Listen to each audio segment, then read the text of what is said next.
بسم اللہ الرحمن الرحیم۔ السلام علیکم ورحمۃ اللہ وبرکاتہ۔ جماعت اشتم کی طالبات، آج اردو نثر میں ہم ایک نظم پڑھیں گے جس کا نام ہے حب وطن، اور آج ہمارا لیکچر نمبر 21 ہے۔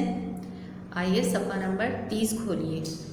صفحہ نمبر 30 پر آپ دیکھ سکتے ہیں حب وطن نظم جو ہے وہ یہاں پر لکھی ہوئی ہے، اور اس کے شاعر جو ہیں وہاں اس پر بھی ایک نظر ڈال لیجیے۔ ان کا نام ہے ثاقب جاوید۔ ان کے بارے میں ان کا تعارف جو ہے وہ میں ابھی نظم پڑھانے کے بعد آپ کو دوں گی۔ ابھی میں نے نظم کی بلند خوانی کر رہی ہوں، ساتھ ہی ساتھ آپ کو الفاظ کے معنی بھی بتاؤں گی۔ حب وطن۔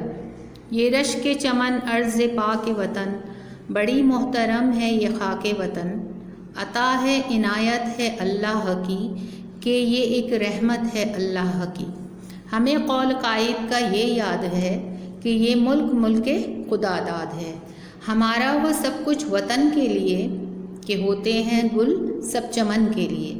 رہے حق کے ہم سارے راہی بنے، وطن کے جیالے سپاہی بنے۔ لگے سب کے سب کار تعمیر میں، کہ موتی ٹکے اپنی تقدیر میں۔ نہ ہو ہم کو محنت مشقت سے آر، کہ ہو زندہ قوموں میں اپنا شمار۔ رکھے اپنے پرچم کو یوں سر بلند، کہ پہنچے نہ حرمت کو اس کی گزند۔ اخوت ہو آپس میں یوں استوار، کہ ایک دوسرے پر کرے جانثار۔ کرے کام وہ برملا قوم کا، نظر آئے جس میں بھلا قوم کا۔ نظر ہو نہ ذاتی مفادات پر، بھروسہ ہو اللہ کی ذات پر۔ اخوت ہو ہم میں مساوات ہو، تو دنیا میں پھر اپنی کیا بات ہو۔ جی طالبان، یہاں صفحہ نمبر 30 پر آپ دیکھ رہے ہیں کہ حب وطن نظم لکھی ہے۔ ان کی جو شاعری کی خصوصیات ہیں ثاقب جاوید کی، وہ یہی ہیں کہ بہت آسان زبان میں یہ آسان زبان استعمال کرتے ہیں، اور تاکہ پڑھنے والا قاری جو ہے وہ آسانی سے ان کی بات کو سمجھ لے، بہت مشکل پیرائے میں بات نہیں کرتے۔ تو ہم دیکھ لیتے ہیں بورڈ پر کہ الفاظ معنی کون کون سے لکھے ہیں، اور پھر آپ ان کو اسی طرح سے کاپی میں اتار لیجیے گا۔ طالبات، یہاں الفاظ معنی سے پہلے ہم تعارف شاعر پر ایک نظر ڈال لیتے ہیں۔ نام ثاقب جاوید، تخلص کرتے ہیں یہ ساقی۔ وجہ شہرت قومی نغمے، انہوں نے بہت سی شاعری کی لیکن قومی نغموں کی وجہ سے انہیں شہرت ملی، اور قومی نغمے ہی یہ بہت دل سے اور لگن سے لکھا کرتے تھے۔ ان کا مشہور ملی نغمہ چاند میری زمین پھول میرا وطن۔ پیشہ ان کا درس و تدریس سے یہ وابستہ تھے، یعنی معلم تھے، مدرس تھے۔ شاعری کی خصوصیات ان کی کیا ہیں؟ حقیقت نگاری ہے، عمدہ زبان استعمال کرتے ہیں، اور حب الوطنی ان کی شاعری میں نظر آتی ہے۔ تاریخ پیدائش ان کی 1925 ہے۔ ٹھیک ہے طالبات، یہ تعارف شاعر آپ اپنی کاپی پر ٹائٹل پیج بنانے کے بعد ضرور تحریر کیجیے گا۔ اب آتے ہیں ہم الفاظ معنی پر، وہ نئے الفاظ جو اس سبق میں موجود ہیں، اس نظم میں موجود ہیں، اور اس کے معنی ہم یہاں پر دیکھ لیتے ہیں۔ الفاظ ہیں رشک چمن، اپنے باغ پر فخر کرنا۔ رشک کے اکیلے کے معنی فخر کرنا ہے، اور چمن کے معنی باغ ہے، تو یہ مل کر رشک چمن بنا۔ عرض کے معنی زمین یا دھرتی کو کہتے ہیں۔ عطا کے معنی ہے انعام یا بخشش۔ عنایت کہتے ہیں لطف اور مہربانی کو۔ خدا داد کہتے ہیں خدا کا دیا ہوا۔ گل پھول، راہی مسافر، جیالے بہادر نڈر۔ حب کہتے ہیں محبت یا الفت کو۔ کار تعمیر کہتے ہیں ترقی کے کام کو۔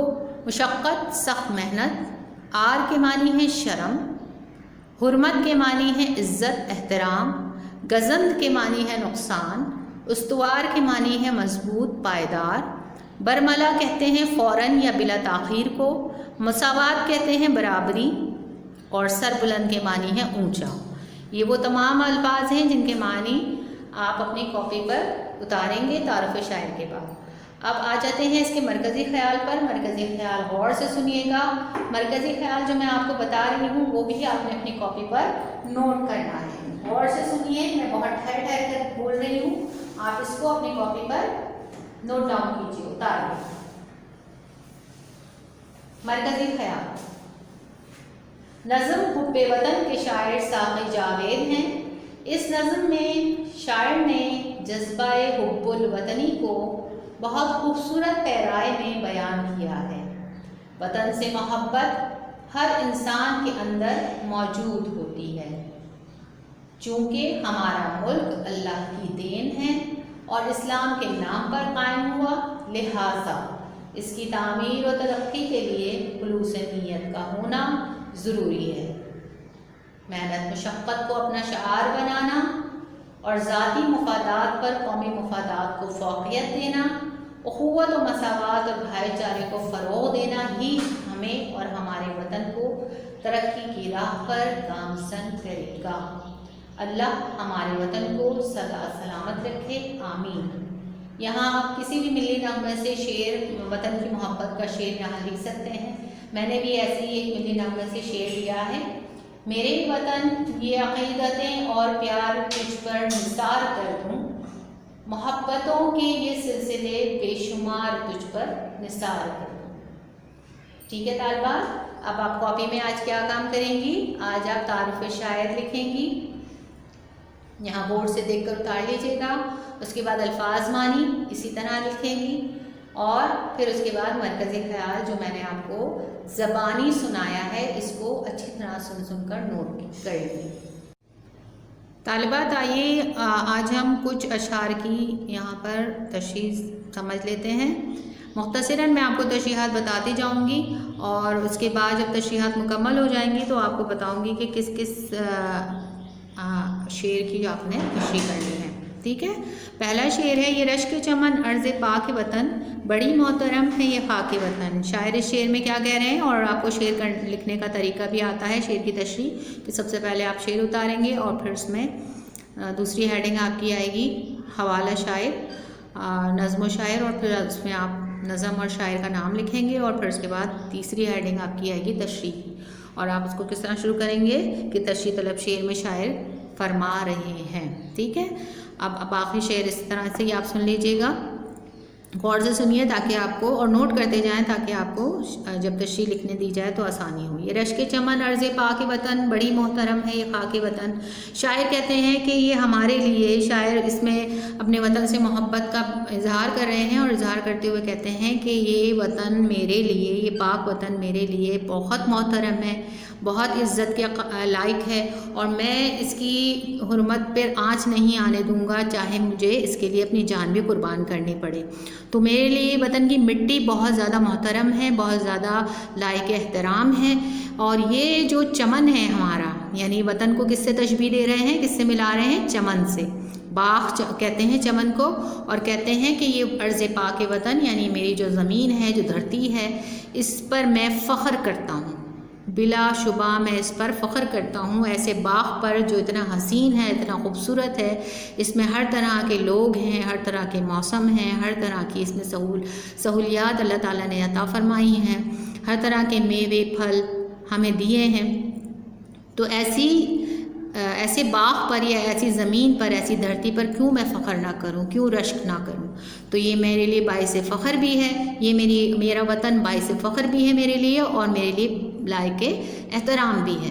ٹھیک ہے، دوسرے شعر میں عطا ہے عنایت ہے اللہ کی، کہ یہ ایک رحمت ہے اللہ کی۔ شاعر اس میں فرماتے ہیں کہ یہ ہمیں اللہ کی طرف سے خاص مہربانی ہم پر کی گئی، اور یہ ہمیں ملک دیا گیا۔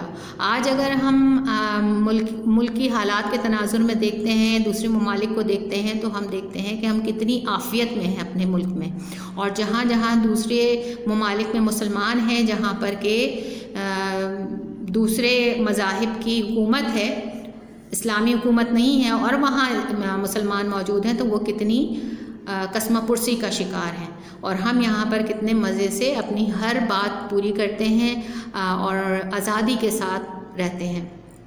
تو یہ اللہ کا انعام ہے ہمارے لیے، اللہ کی مہربانی ہے ہم پر، اور ایک خاص رحمت ہے جس نے ہمیں یہ ملک عطا کیا۔ ہمیں قول قائد کا یہ یاد ہے کہ یہ ملک خدا داد ہے۔ خدا داد کا مطلب ہے خدا کا دیا ہوا، خدا کی طرف سے دیا ہوا۔ تو ہمیں اپنے قائد یعنی قائد اعظم کا یہ قول، یہ بات یاد رکھنی چاہیے کہ قائد بھی فرماتے تھے کہ یہ ملک خدا داد ہے۔ یقیناً اس میں کوئی نہ کوئی بھید ہے، کیونکہ یہ ملک جو ہے ہمیں کب ملا، کس تاریخ کو ملا، یہ بات میں آپ کو پہلے بھی بتا چکی ہوں کہ یہ ملک ہمیں ملا 14 اگست کو جو انگریزی تاریخ ہے، لیکن اسلامی تاریخ کیا تھی؟ رمضان کا مہینہ تھا اور تاریخ تھی 27ویں شب تھی، بڑی رات تھی، اور اس میں ہمیں یہ ملک عطا کیا گیا تھا۔ تو یقیناً اس میں کوئی نہ کوئی خاص اللہ تعالیٰ کی مصلحت ہے، یہ اللہ کی طرف سے ہمیں دیا گیا ہے، لہٰذا ہمیں اس کا وقار قائم رکھنا ہے اور اس کو ہمیشہ سلامت رکھنا ہے، اس کے لیے ہمیں سب کچھ کرنا پڑے گا۔ پھر کہتے ہیں شاعر، ہمارا ہو سب کچھ وطن کے لیے کہ ہوتے ہیں گل سب چمن کے لیے۔ یہ اس سے پہلے والے شعر سے ہی متعلق ہے، اس کے معنی بھی کہ میں نے ابھی کہا کہ وطن کے لیے ہمیں سب کچھ کرنا چاہیے کیونکہ یہ اللہ کی طرف سے دیا ہوا تحفہ ہے، انعام ہے۔ تو ہمارا ہو سب کچھ وطن کے لیے، ہمارا جو بھی ہے، ہماری جان، ہمارا مال، ہمارا خلوص، ہماری محبت، سب کچھ کس کے لیے ہونی چاہیے؟ ہمارے اپنے وطن کے لیے ہونی چاہیے کہ ہوتے ہیں گل سب چمن کے لیے۔ شاعر کیا کہہ رہے ہیں کہ جو باغ ہوتا ہے، چمن ہوتا ہے، اس میں جب پھول کھلتے ہیں تو پھولوں کی رعنائی، خوبصورتی، خوشبو کس کے لیے ہوتی ہے؟ صرف اور صرف اس باغ کے لیے ہوتی ہے۔ جب اس باغ میں کوئی جاتا ہے تو پھولوں کی خوشبو سے، مسحور کن خوشبو سے لطف اندوز ہوتا ہے، ان کی خوبصورتی دیکھ کر اس کا دل باغ باغ ہوتا ہے۔ تو گل جتنے بھی ہوتے ہیں چمن میں، یعنی جتنے بھی باغ میں پھول ہیں، وہ سب کے سب کس کو رعنائی بخش رہے ہیں؟ اپنے باغ کو، ٹھیک ہے؟ یعنی ان میں جو بھی صلاحیتیں ہیں، خوشبو ہے، خوبصورتی ہے، وہ کس کے لیے ہے؟ صرف اور صرف اپنے باغ کے لیے۔ اسی طرح جیسے گل چمن کے لیے ہوتے ہیں، اسی طرح ہم بھی، ہمارا سب کچھ بھی اپنے وطن کے لیے ہونا چاہیے۔ آ رہی بات سمجھ میں؟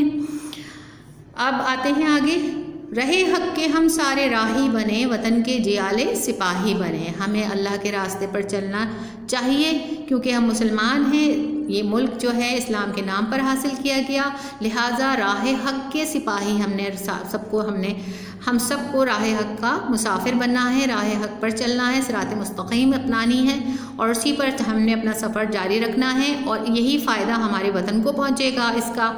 اور وطن کے ہم جیالے سپاہی بنے، جب وطن پہ کوئی آنچ آئے، کوئی آنکھ اٹھا کر دیکھے، بری نظر ڈالے ہمارے وطن پر، تو ہر عام انسان بھی، نہ صرف سپاہی بلکہ عام انسان بھی وطن کا ایک نڈر سپاہی بن جائے، ڈٹ جائے سامنے دشمن کے۔ پھر کہتے ہیں لگے سب کے سب کار تعمیر میں، یعنی ہم سب لگ جائیں اپنے وطن کی ترقی اور تعمیر کے کاموں میں، کہ موتی ٹکیں اپنی تقدیر میں۔ اور اپنی ہی اس سے کیا فائدہ ہوگا؟ اس سے ہم اپنے ہی ملک کو بڑھائیں گے، روشن کریں گے، اس کا نام، ترقی دیں گے، تو ہماری قسمت چمکے گی، ہماری ملک کا نام روشن ہوگا اور لوگ ہمیں ایک زندہ اور اچھی قوم کے نام سے یاد کریں گے۔ طالبات، آگے کی جو بقیہ اشعار ہیں آگے کے، وہ میں آپ کو انشاءاللہ دوسری اس کے بعد والی ویڈیو میں بتاتی ہوں، اور اس کے ساتھ ہی مشقی کام بھی کرواؤں گی۔ جب تک کے لیے اللہ حافظ۔